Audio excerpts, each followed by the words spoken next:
안녕하세요. 저번 시간에는요, 우리가 배열을 생성하고 배열에 접근하는 방법까지 알아봤는데요.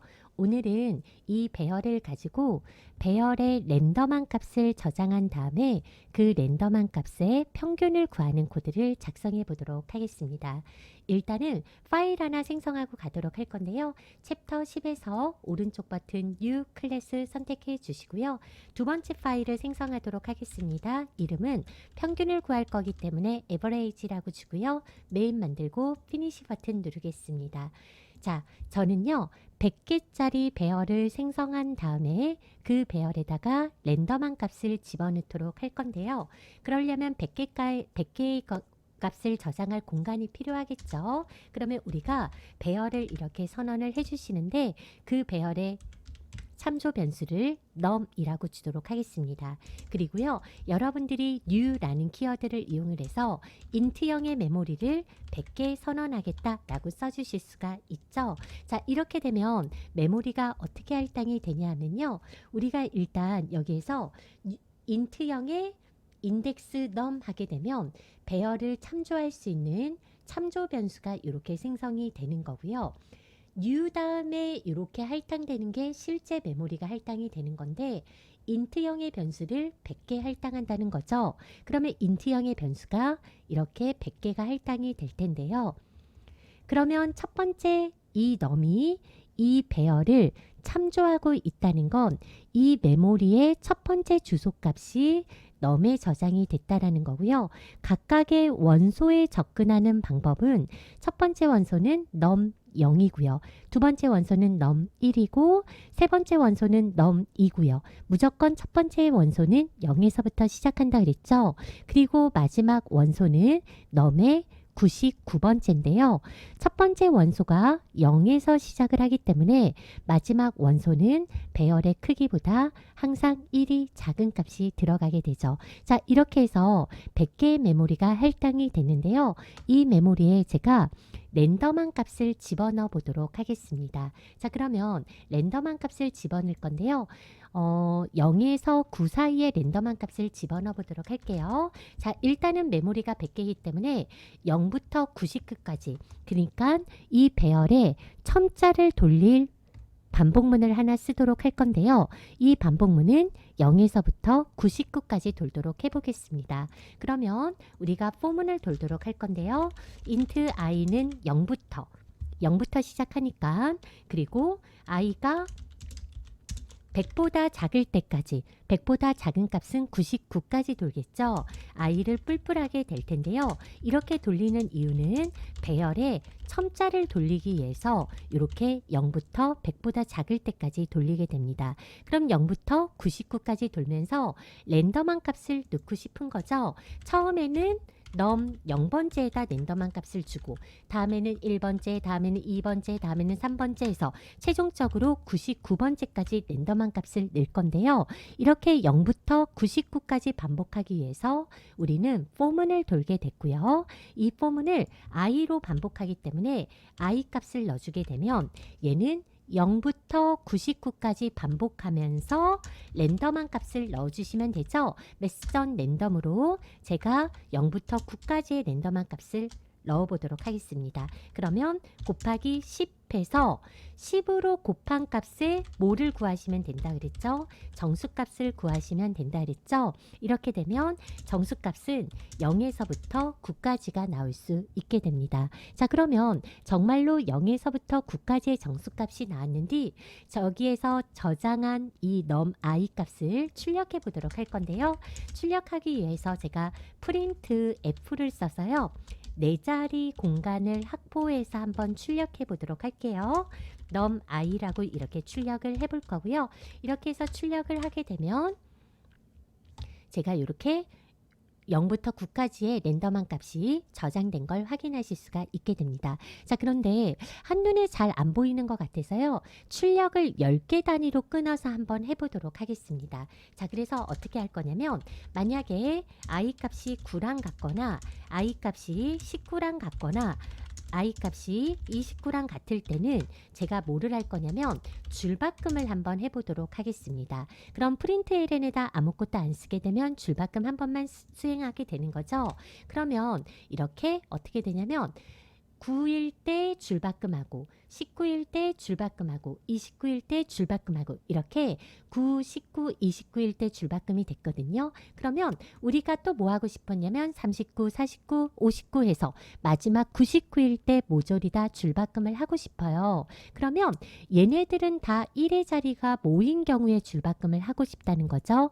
9인 경우에 줄바꿈을 하고 싶다는 거죠. 그럼 우리가 노가다로 이렇게 코드를 직접 써주실 수도 있지만 1의 자리를 구하는 연산을 써주시면 되는데요. i를 10으로 나눈 나머지 값이 9와 같다면 이거는 뭐라는 거죠? 1의 자리가 9인 경우죠.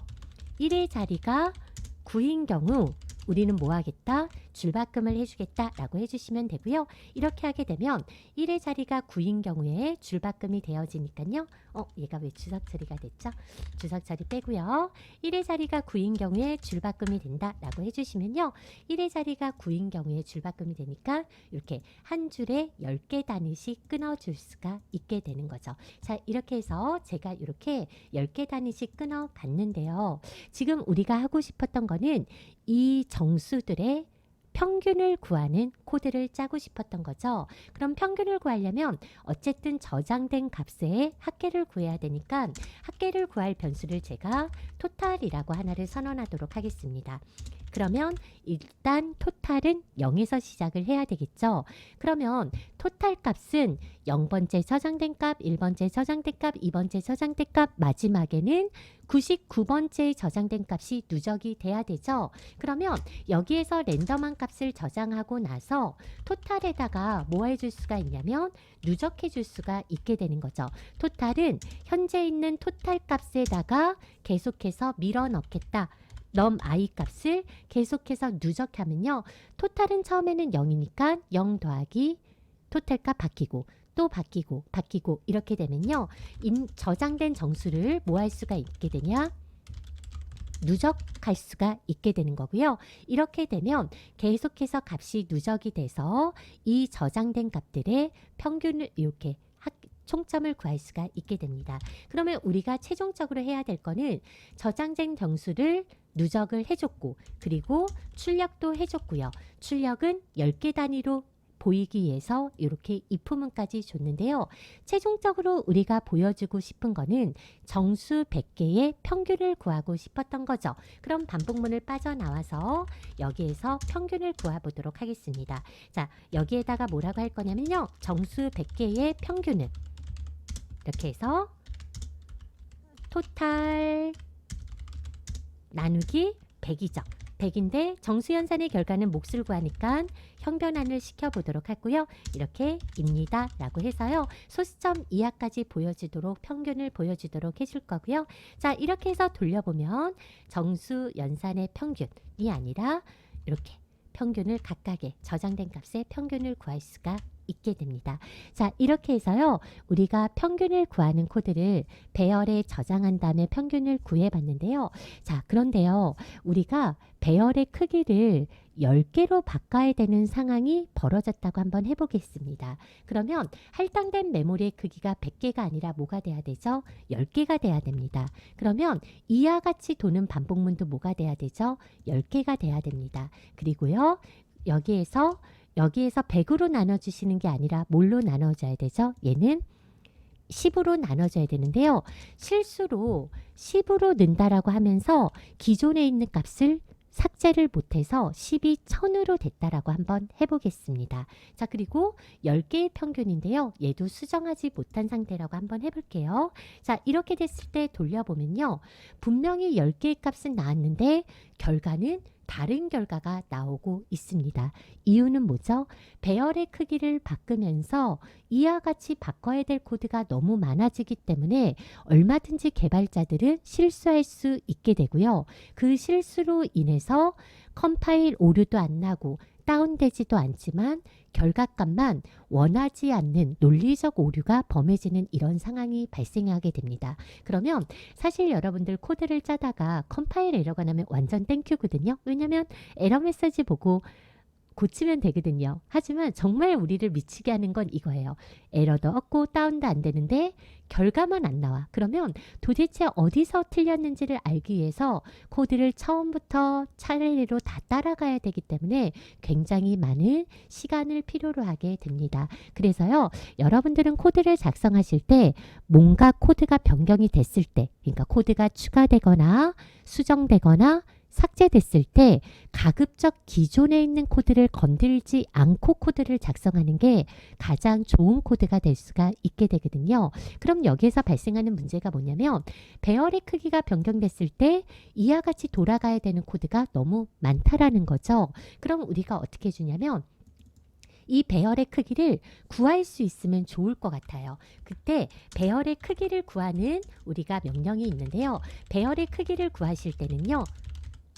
배열명에다가 랭스를 써주시면 됩니다. 자, 간단합니다. 배열의 크기 10번 돌릴 거죠. 그럼 우리가 10이라고 직접 쓰는 것보다는 어떻게 써주시는 게 훨씬 더 추가 삭제 수정이 용이하냐, 즉 유지 보수가 용이할 수 있냐면 넘점 랭스라고 이렇게 써주시는 게 훨씬 더 좋은 코드가 될 수 있다는 거죠. 마찬가지예요. 여기도 나누는 값도요. 여기에다가 우리가 직접 10을 쓰거나 1000을 쓰거나 이렇게 되면 우리가 수정해야 될 때 사람이니까 얼마든지 수정 못할 수가 있잖아요. 이거 대신에 뭐라고? 넘점 랭스라고 써주시면 훨씬 더 좋을 수가 있고요.